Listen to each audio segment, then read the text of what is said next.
नमस्कार साथियों, बहुत बहुत स्वागत है आपका सुधा हिंदी क्लासेज में। आज की क्लास में हम केवीएस पीजीटी के लिए प्रैक्टिस करेंगे। इसमें कुल 50 प्रश्न हैं। इसको हल करिए और देखिए कि आपके कितने प्रश्न सही हो रहे हैं और आपकी तैयारी कैसी चल रही है केवीएस पीजीटी के लिए, क्योंकि बस अब एक हफ्ते रह गए हैं। 17 तारीख को एग्ज़ाम है, तो प्रैक्टिस ज़्यादा से ज़्यादा होनी चाहिए। पहला प्रश्न है, स्वर कोकिला की उपाधि किसे प्राप्त है? और इसका राइट आंसर हो जाएगा लता मंगेशकर। स्वर कोकिला लता मंगेशकर को कहा जाता है। इनको सन 2001 में भारत रत्न मिला था।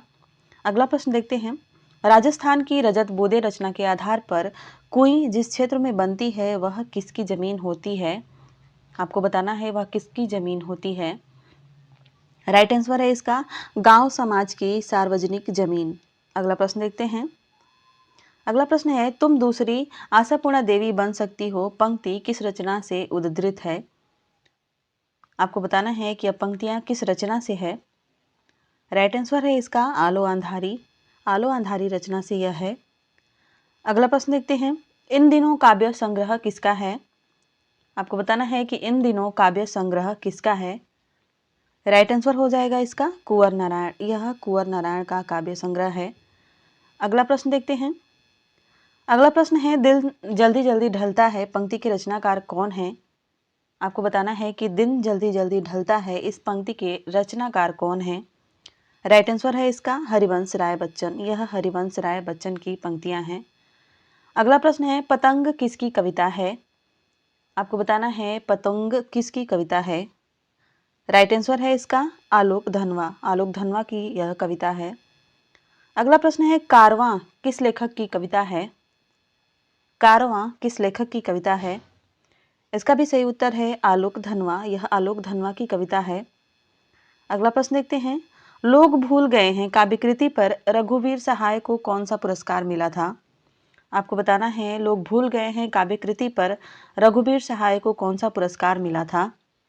सही उत्तर है इसका साहित्य अकादमी पुरस्कार। अगला प्रश्न, मुक्तिबोध की रचना नहीं है। आपको बताना है कि इनमें से कौन सी जो रचना है वह मुक्तिबोध की नहीं है, और इसका सही उत्तर हो जाएगा मिट्टी की बारात। मिट्टी की बारात मुक्तिबोध की रचना नहीं है, यह शिवमंगल सिंह सुमन की रचना है। बाकी तीनों जो हैं वह मुक्तिबोध की रचनाएं हैं। अगला प्रश्न देखते हैं, बात के कवि कवियों के कवि किसे कहा जाता है?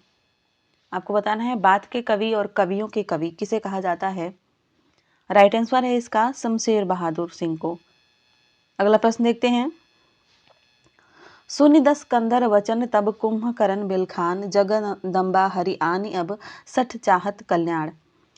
आपको बताना है कि इस पंक्तियों में कौन सा छंद है, और इसका राइट आंसर हो जाएगा दोहा। इसमें दोहा छंद है।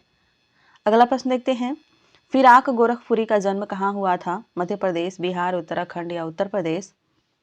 सही उत्तर है इसका उत्तर प्रदेश। फिराक गोरखपुरी का जन्म उत्तर प्रदेश में हुआ था। अगला प्रश्न है, बगुलों के पंख कविता के रचयिता हैं? राइट आंसर हो जाएगा इसका उमाशंकर जोशी। उमाशंकर जोशी की कविता है बगुलों के पंख। अगला प्रश्न है, अतीत के चलचित्र किसकी रचना है? राइट आंसर है महादेवी वर्मा। अगला प्रश्न, तत्सत किसकी कहानी है?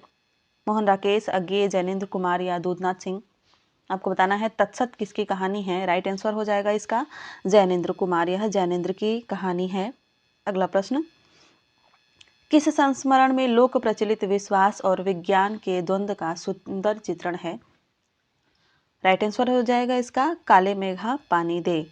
यह धर्मवीर भारती की रचना है। अगला प्रश्न, पहलवान की ढोलक कहानी किसकी है? आपको बताना है पहलवान की ढोलक कहानी किसकी है। राइट आंसर है इसका फणीश्वर नाथ रेणु। यह रेणु जी की कहानी है। अगला प्रश्न है, काफका का जन्म कहाँ हुआ था? राइट आंसर है इसका जर्मनी। जर्मनी में हुआ था। अगला प्रश्न, मोहब्बत तो कस्टम से इस तरह गुजर जाती है कि कानून हैरान रह जाता है। यह किस कहानी का कथन है? मोहब्बत की राहें उसने कहा था कफन या नमक? सिर्फ नमक रहेगा, और इसका राइट आंसर हो जाएगा नमक। यह नमक कहानी का कथन है।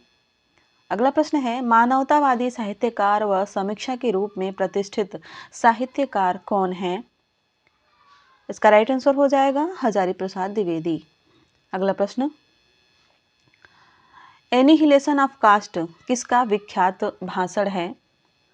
अंबेडकर जी का, विवेकानंद का, प्रेमचंद का या गांधी जी का? राइट आंसर है इसका अंबेडकर, भीमराव अंबेडकर।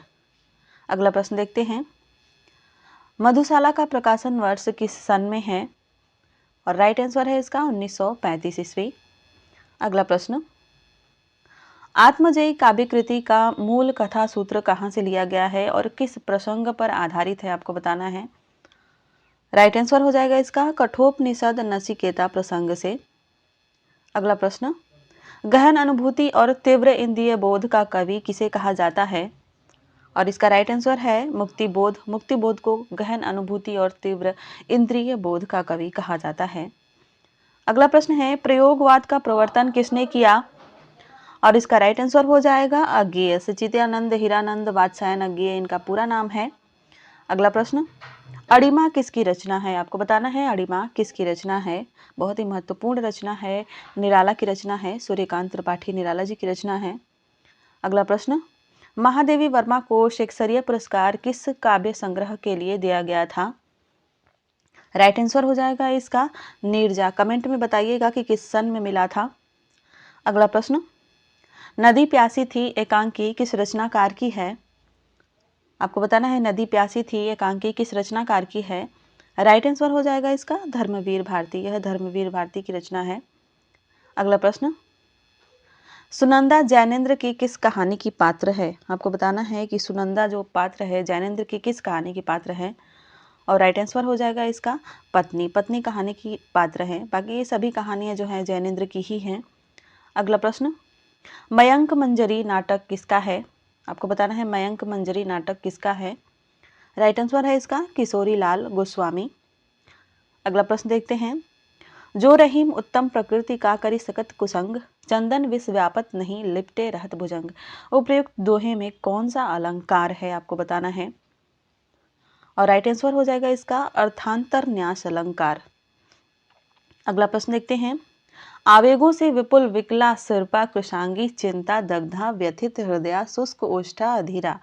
उपयुक्त पंक्ति में कौन सा छंद है? आपको बताना है। और इसका राइट आंसर हो जाएगा मंदाक्रांता। इन पंक्तियों में मंदाक्रांता छंद है। अगला प्रश्न, गुण का संबंध किस सिद्धांत से है?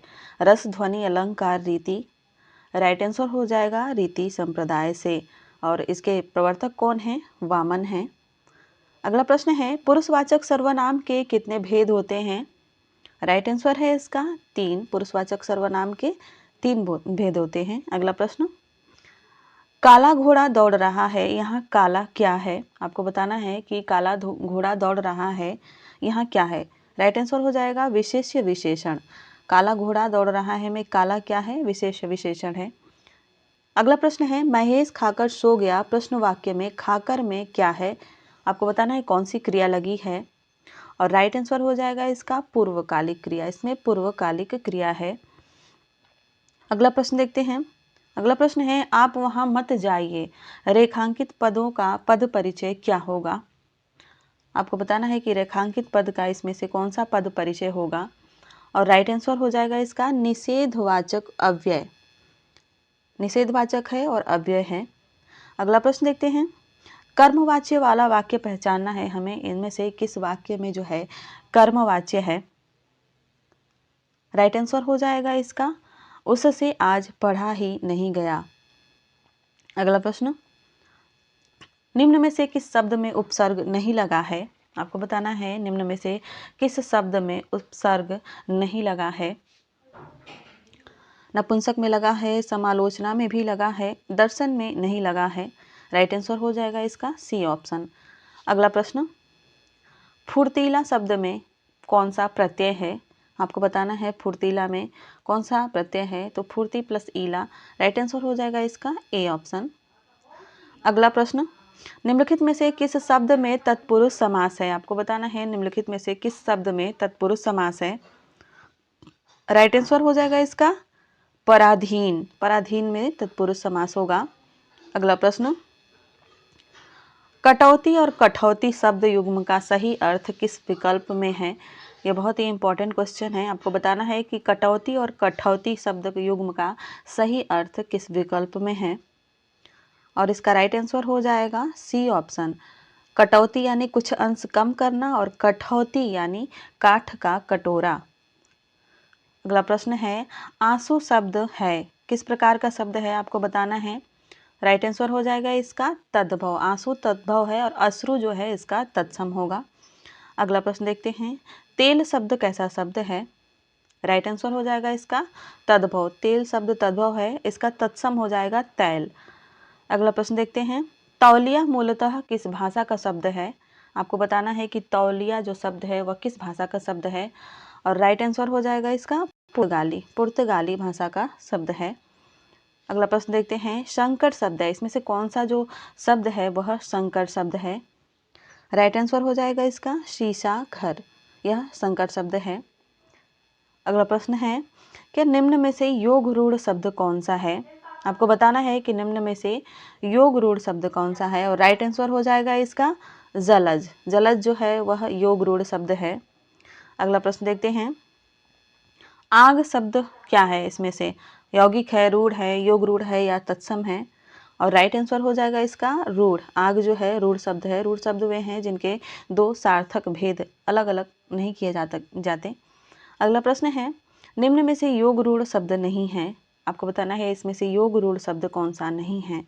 राइट आंसर हो जाएगा इसका महापुरुष। यह केवल यौगिक शब्द है, योग रूढ़ शब्द नहीं है। अगला प्रश्न देखते हैं, निम्न में से कौन सा शब्द पुल्लिंग है। आपको बताना है आय, व्यय, लहर, नहर। आपको बताना है इसमें से कौन सा शब्द पुल्लिंग है, और राइट आंसर हो जाएगा इसका व्यय। व्यय जो है पुल्लिंग है, बाकी आय स्त्रीलिंग है, लहर स्त्रीलिंग है और नहर भी स्त्रीलिंग है। व्यय इसमें पुल्लिंग है। तो यह था आज का प्रैक्टिस सेट। मिलते हैं कल अगले प्रैक्टिस सेट में। तब तक के लिए धन्यवाद। अपना ख्याल रखिएगा।